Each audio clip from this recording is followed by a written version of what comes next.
नमस्कार दोस्तों, समाचार दर्पण में आज से हम लोग शुरू करने जा रहे हैं एक अलग तरह का सत्र, जिसमें हम जो भी वर्तमान में जो महत्वपूर्ण घटनाएं हैं, उन पर निबंध के हिसाब से भी हम लोग चर्चाएं करेंगे। हम जानेंगे कि निबंध में किस तरह के शब्दों का प्रयोग किया जाता है, किस तरह के वाक्यों का प्रयोग किया जाता है। तो इसी पर विशेष आज का हमारा ये सत्र है, इसे ज़रूर सुने।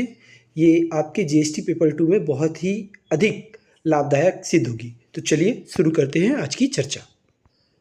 जैसा कि दोस्तों आप सभी को पता है, वर्तमान समय एक हॉट टॉपिक बनकर उभरा है युद्ध, जिसमें आप देख सकते हैं रसिया, यूक्रेन, इज़राइल, हमास, कभी पैलेस्टीन में बसा हुआ जो हमास है वो, तो कभी हिजबुल, कभी ईरान और इज़राइल का द्वंद्व देखने को मिल रहा है।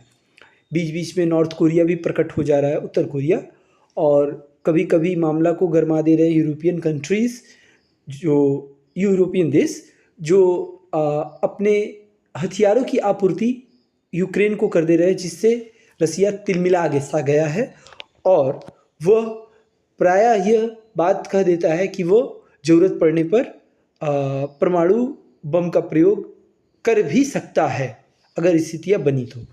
खैर, वो तो बातें अलग है। आज हम इसे निबंध के हिसाब से इस पर चर्चा करने वाले हैं। तो पहला प्रश्न ये बनता है कि युद्ध में कौन कौन से टॉपिक पर बन सकते हैं, निबंध के बन सकते हैं। तो हम देख लेते हैं। युद्ध और आतंकवाद एक टॉपिक हो सकता है हमारा। तृतीय विश्व युद्ध के मंडराते खतरे, ये भी एक बन सकता है टॉपिक। विश्व युद्ध और भारत पर उसका प्रभाव, ये एक टॉपिक बन सकता है। युद्ध और मानवीय संकट, ये भी एक टॉपिक बन सकता है। युद्ध और शांति, ये एक टॉपिक बन सकता है। युद्ध और उससे प्रभावित अर्थव्यवस्था, ये भी एक टॉपिक बन सकता है। और एक टॉपिक जो बन रहा है वो है युद्ध और उसमें संयुक्त राष्ट्र संघ की भूमिका। युद्ध और संयुक्त राष्ट्र संघ की भूमिका। तो इन सब टॉपिक पर आपको प्रश्न निबंध मिल सकते हैं परीक्षाओं में। तो हम इस तरीके से तैयारी करेंगे कि टॉपिक कोई भी हो, हम उसका प्रयोग, उन शब्दों का, उन वाक्यों का प्रयोग हम कर सके। तो इसको आधार बनाकर अब हम शुरू कर रहे हैं आज के निबंध को। ध्यान से सुने।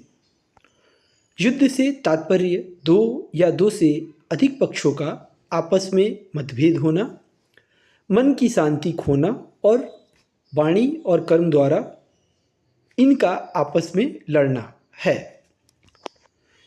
किसी व्यक्ति या संपत्ति को पाने तो कभी स्वयं को विश्व विजेता कहलाने, कभी अपने क्षेत्र या देश की रक्षा करने, तो कभी अपने हक और न्याय के लिए लड़ने के नाम पर युद्ध होते रहे हैं। संसार युद्ध का साक्षी बनता रहा है। पौराणिक युद्ध जैसे महाभारत, रामायण, तो कलिंग, पानीपत, हल्दी घाटी जैसी ऐतिहासिक युद्धों से लेकर विश्व युद्ध जैसे आधुनिक युद्ध इतिहास में दर्ज है और मानवता पर चलाए गए वज्र हैं।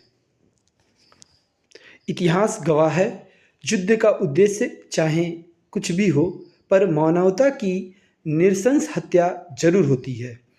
नैतिक शक्ति मानो समाप्त हो रही है और हथियारों की शक्ति बढ़ रही है। भूख, प्यास, बिजली, दवाएं आदि की कमी होने लगती है। परिवहन, व्यापार, पर्यटन, महंगाई बढ़ती है। पर्यटन प्रभावित होती है। अर्थव्यवस्था टूटने लगती है। लोग बम बारूद के शिकार हो जाते हैं। जो बच जाते हैं उसमें से प्रायः कुपोषण के शिकार हो जाते हैं। पलायन शुरू हो जाता है। लोग अपने ही देश में शरणार्थी बन जाते हैं। महिलाओं पर अत्याचार बढ़ जाता है और शोषण की घटनाएं निकल कर आती हैं। मानव अंगों और बच्चों की तस्करी होने लगती है। शारीरिक मानसिक समस्याएं भी पनपती है। देश के नागरिक भूखमरी और बेबसी से लूटपाट करने लग पड़ते हैं। बरसाए गए बमों से पर्यावरण प्रदूषित होता है, वायु जल सब प्रदूषित हो जाता है और बमों के दुष्प्रभाव से आनुवांशिक रोगों का खतरा भी बढ़ जाता है। तो दोस्तों, आपने देखा मैंने किस तरीके से शब्दों और वाक्यों का प्रयोग किया। जब इस तरीके के प्रभावी शब्दों का आप प्रयोग करेंगे अपनी भूमिका में, तब आपका निबंध खिलकर आएगा और जो भी एग्जामिनर होगा वो उससे प्रभावित होगा।